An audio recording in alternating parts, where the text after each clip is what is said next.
I was privileged enough and honored to sow my parents their fruit of labor. Hello? My name is Jeff. Thank you, Jeff. Jeff. Yes. So, Jeff, do you work or are you a student? I'm currently working as a screening officer in Vancouver International Airport. Whoa. So what does your job involve, basically? Security-related tasks, like such as baggage checking, X-rays, search of person, and divesting their items going through the checkpoint. Yeah. Divesting items, I see. What is the most interesting part of your job?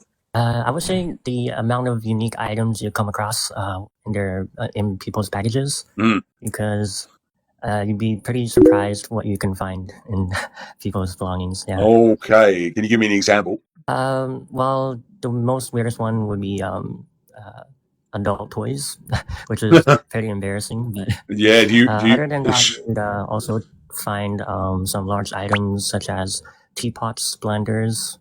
They might want to take to their home country. Is that allowable to take, say, a blender? So we do have a rule of a blade up to 6 centimeters. Anything under 6 centimeters is allowed. But if it's going through the United States, then anything over 6 centimeters will not be allowed, or any blade at all, will not be allowed. Yeah. For America, I see. What's the most challenging part of your job?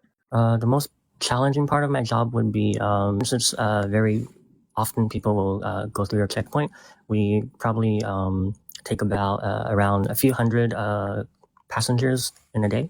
So not all of the passengers will have the patience to deal with such stressful situations, such as bringing their laptops out for divesting and going through the X-ray in a separate bin, or just dealing with the overall wait time.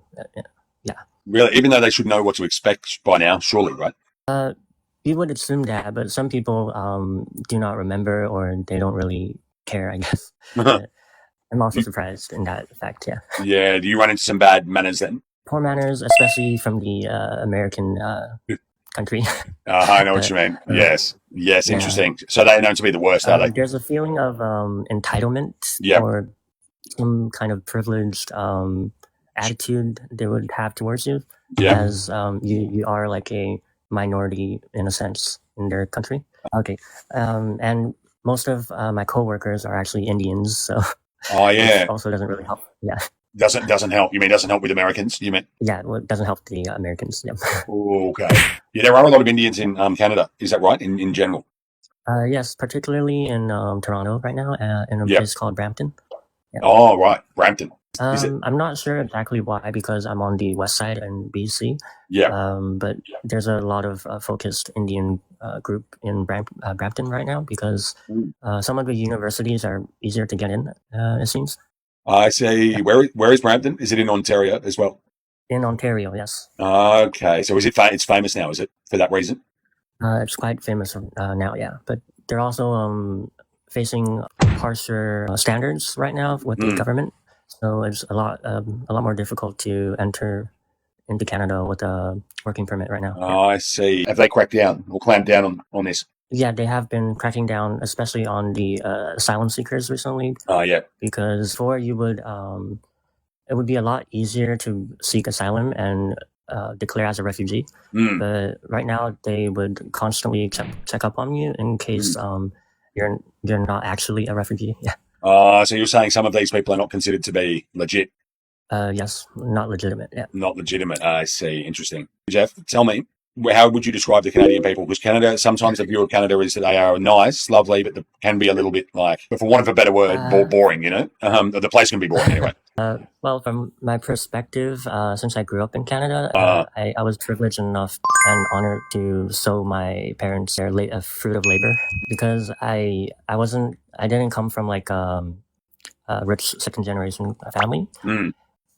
So they first started in the United States with 500 USD, and then they slowly made their way in the 2000s, bringing me from Shanghai. Right. So growing up in Canada, I would say, as a Canadian myself right now, I would say Canadians are a lot more friendlier and kind than Americans, just my own perspective.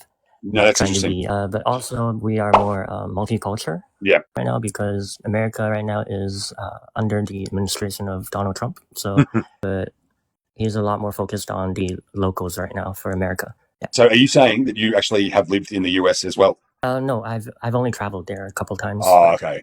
Yeah. So are you a Canadian citizen, did you say? I became a Canadian citizen in 2022. Yeah. All right. Good work. Okay. That's great. And have you always lived in Vancouver?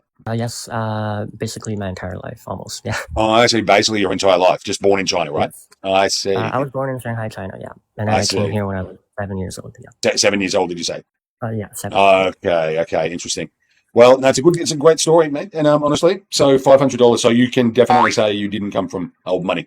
See, that's how we put it, isn't it? You did not come from old money. Your parents obviously sacrificed a lot. No, you can safely say that, I think. Exactly. Wow, that's great, actually. Well, thank you very much, Jeff. That is the end of the speaking test. Please, here we are. So this is obviously it's a superb performance. It actually is perilously close to a 9. We did pick a few nits as we have to do at that level. You know, with you, it's just it's quite simple in the sense that we basically the base point ends up being a 9, and then we just look down from there. There was absolutely nothing in these three criteria to indicate anything other than a 9. To be honest, yeah, I had a bigger concern with 2 other comparatives. The first one was also the most weirdest thing. Okay, there's 2 instances of redundancy. Okay, one relates to the most weirdest thing instead of just the weirdest thing. So you have the right idea, but then you're throwing in the most as well. Yeah. What about a lot more friendlier instead of a lot friendlier? See what I mean? You see what I mean?